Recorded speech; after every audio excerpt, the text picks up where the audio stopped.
এখন দেখি ওদের সাথে দেখি কথাবার্তা বইলা দেখি কি করে। আসসালামু আলাইকুম। ওয়ালাইকুম সালাম। আসসালামু আলাইকুম ভাই।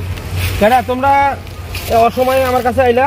ওই ছোট ভাইটা একটু ঢাকা যাবার চাইতেছি তো, কাজ কাম করে। তাই নাকি? বেকার। ঢাকা কি লিখে যাবো? দেশে তো কাস্টমারের অভাব নেই। তারা কাজ কাম ভালো লাগে না, এই জন্য আরো বাইরে যেতে চাচ্ছি। বাইরে কি করবা? তোমার ভাইয়ের লগে থাকা কাজ কাম করিয়া খাটটারে দেখাশোনা করিয়া সংসারের আয়োজন করো। আমিও মাদর সাহেব কইছিলাম, ছোটরা বুঝো না, বুঝছেন? আমি কইছিলাম তুই ঢাকা যায় কি করবি, দুই ভাই মিললা খেত খামারে কাজ কাম করি, যাই চারটা ডাল ভাত খাই, একসাথে যাইব দিনটা। এখন তোমার মন্তব্য কি? তুমি কি করতে চাও? আর ভালো লাগে না খেত কৃষি কাজ, এ কাজ, মাঝে খামারি কাজ আমার ভালো লাগে না। বড় ভাইয়ের বলে বন্ধু আছে ঢাকা শহরে। পেশাল বাদ দাও, পেশাল বাদ দিয়ে আমার কাছে কি লিখে আসতো সেটা কও। মাদর সাহেব আপনার কাছে আইছিলাম কটা টাকার জন্য, যদি আপনি কটা টাকা দিতেন তাহলে ভাইটারে শহরে পাঠাইতে পারতাম। টাকা যায়, তুমি টাকা নিবা, ঢাকায় যাবা, কিছু করবার পারবা তো? আলহামদুলিল্লাহ করতে পারবো। দেখি টাকা পয়সা কিছু আছে নাকি দেখি। টাকা তো দিতে দিতে একদম শেষ হয়ে গেলাম।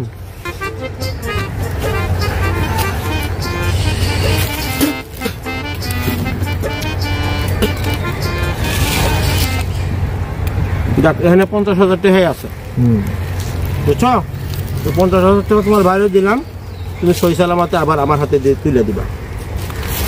ঠিক আছে মাদর সাহেব, আপনি বহু উপকার করলেন, আপনার এই ঋণ কোনোদিন বলতে পারবো না। উপকার তো বহুত মানুষের করছি, কিন্তু কেউ মনে রাখে না। ঠিক আছে, দেখো তোমার ভাই যদি কিছু করবার পারে আবার সময় মতো টাকাটা দিয়ে দিও। জানো তো আমার টাকা নিলে এখানে আবার কিছু দেওয়া লাগে। সেটা মাদর সাহেব জানি। তো আপনি টেনশন করেন না, ছোট ভাই ভালোভাবে কাজ কাম করে টাকা বাড়াইলে আপনার আমি টাকাটা দিয়ে দিব। আর মাসেরটা তো আপনার কোয়া লাগবে না, ওই যে মাসের 15 তারিখ। আচ্ছা, মাসের 15 তারিখে ওই লাভের টাকাটা আগে দিয়ে দিবা। ঠিক আছে, সেটা আপনি টেনশন করেন না। আর আপনি একটু আমাদের দিকে খেয়াল টেল রাখেন মাদর সাহেব। আচ্ছা, খেয়াল রাখবো না। আসি মাদর সাহেব। তোমরা সকালে দেখা করো। আচ্ছা তুই তো ঢাকা যাবি, হ্যাঁ। তুই সাবধানে দেখা শোনা যাস। এই যে এই টাকাটা দিলাম তোরে, হ্যাঁ। এটা সাবধানে রাখিস, আর ভালোভাবে বাসার ভাড়াটা ঠিক মতন দিস, হ্যাঁ। আর ভালোভাবে কাজ কাম করিস। আচ্ছা। আর এই যে কিছু টাকা খুচরা দিলাম, হ্যাঁ। এই টাকাটা দিয়া তুই কিছু খাস, আর এই কিছু ভাড়াটা দিয়ে যাস। আচ্ছা ভাই। তাহলে তুই যা, সাবধানে যাস ভাই, দোয়া করিস। আর আমার মান সম্মানটা রাখিস। আচ্ছা ভাই। মাতবরের কাছে টাকা আনছি, হ্যাঁ ভাই। বুঝিসই তো মাতবরের যে কি অবস্থা। হ্যাঁ, হ্যাঁ। মাস শেষে টাকা না পাইলে মাতবর কিন্তু আবার আমাদের মান সম্মান শেষ করবো। হ্যাঁ ভাই। তাহলে যা ভাই, সাবধানে আচ্ছা যাই। ভাই, দোয়া করেন ভাই। হ্যাঁ আচ্ছা ভাই, দোয়া করলাম, তুমি যাও।